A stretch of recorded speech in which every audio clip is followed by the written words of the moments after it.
नमस्कार, स्वागत करता हूं आपका कबीर न्यूज पे। 5 राज्यों के चुनाव का आज अंतिम दिन है।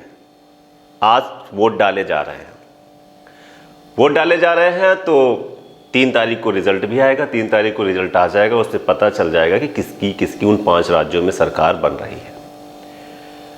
बीएसपी ने भी राज्यों में प्रतिभाग किया है। एमपी में भी किया है, राजस्थान में भी किया है, छत्तीसगढ़ में भी है और तेलंगाना में भी है। रिपोर्ट बता रही है कि वो काफी हद तक अच्छा प्रदर्शन कर रही है। सीटें कितनी आएंगी इसके बारे में नहीं कहा जा सकता है और ना बताया जा सकता है, लेकिन फिर भी तेलंगाना भी लोग कह रहे हैं कि नहीं, एक अच्छी फाइट पे है। राजस्थान में भी अच्छी फाइट पे है, मध्य प्रदेश में भी अच्छी फाइट पे है, लेकिन ये फाइट काफी हद तक डेंट देने वाले फाइट है। जैसे मध्य प्रदेश में हो सकता है कांग्रेस और बीजेपी में किसी एक पार्टी को डेंट दें, क्योंकि वहां पर बागी जो नेता थे उन्होंने सपा और बसपा का रुख किया था। मायावती इन 5 राज्यों के चुनाव के बाद आज मतलब अंतिम दिन एक स्टेटमेंट उन्होंने फिर जारी कर दिया है। उन्होंने पहले ही कहा था कि वो अकेले चुनाव लड़ेंगी। आज भी उन्होंने ये कहा कि ये फैसला अटल है कि 2024 का चुनाव वो अकेले लड़ने जा रही हैं। ये फैसला बिल्कुल अटल है। इसका मतलब ये हो गया, फिर से उन्होंने साफ किया कि ना तो हम 2024 में इंडिया के साथ हैं, ना हम 2024 में एनडीए के साथ हैं। उन्होंने अपने कार्यकर्ताओं से कहा है कि 2024 का चुनाव ये इंडिया वर्सेस एनडीए नहीं होने जा रहा है, बहुकोणीय होने जा रहा है। हम सभी जानते हैं कि राजनीति में जिस तरह का मास्टरमाइंड मायावती रखती हैं वो शायद ही बहुत कम लोगों के पास है।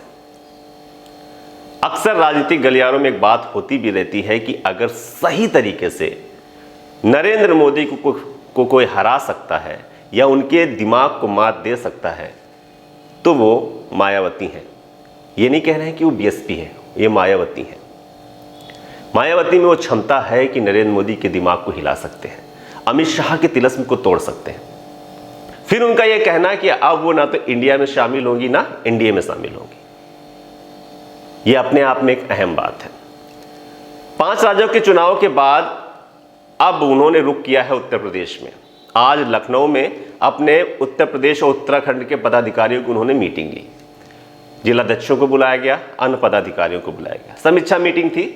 गांव की ओर चलो वाले स्लोगन के साथ जिस तरीके से बसपा गांव में लगातार कैडर कर रही है, अपनी जमीन को मजबूत कर रही है, बूथ पे पदाधिकारी बना रही है, उसकी समीक्षा थी। समीक्षा ये भी थी कि किस तरीके से उम्मीदवारों का चयन किया जाएगा, क्या क्या पॉलिसीज होंगी, क्या क्या कमियां रह गई उन्हें जल्द से जल्द दूर कर लिया जाए। इस समीक्षा में उन्होंने अपने पदाधिकारियों से कहा है कि हम अकेले ही चुनाव लड़ने जा रहे हैं।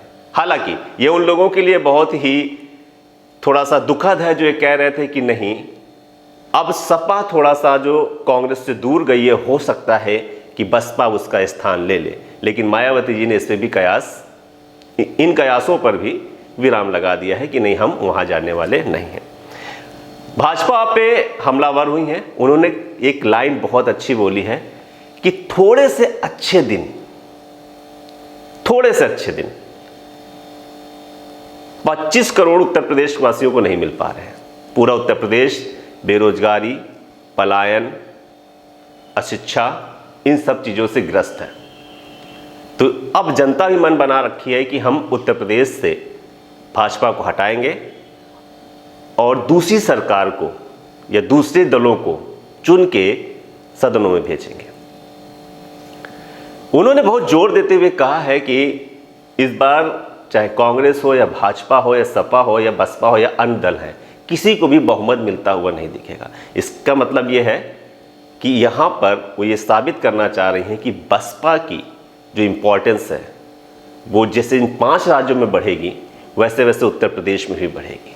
लेकिन जितना हम मायावती जी को जानते हैं उसके अनुसार हम कह सकते हैं कुशल राजनीतिक होने के कारण 5 राज्यों के चुनाव के रिजल्ट से जस्ट पहले का यह बयान ये बताता है कि ये दबाव वाली राजनीति कांग्रेस के ऊपर फिर से करी जा रही है।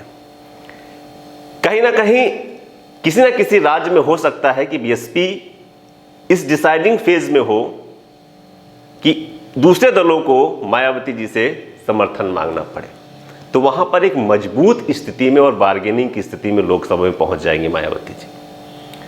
बहुत सोचा समझा एक बयान दिया गया है, अब इसका क्या असर होता है देखते हैं आगे।